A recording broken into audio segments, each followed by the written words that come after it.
తెలివైన చేప. దట్టమైన అడవి మధ్యలో అందమైన సరస్సు. దాని నిండా చేపలు. అవి ఆనందంగా జీవిస్తున్నాయి. ఆ సరస్సు పక్షులకు తెలియదు.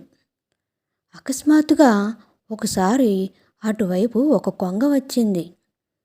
చేపలను చూసింది. అక్కడే స్థిరపడిపోయింది. అంతే, అది రోజు దొరికినన్ని చేపలు తినేసాగింది.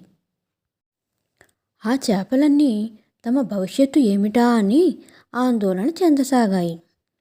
ముసలి చేపలన్నీ కలిసి చర్చించాయి. తెలివైన ఒక చేప ఒక ఉపాయం చెప్పింది. అద్భుతం అనుకున్నాయి అన్ని చేపలు.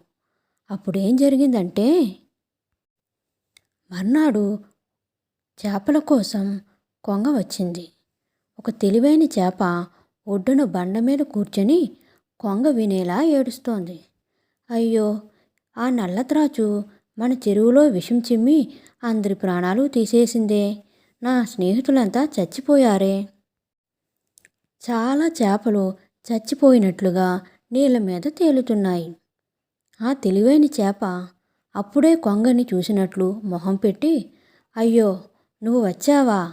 నీకు ఈ విషాహారం ఎలా పెట్టగలం?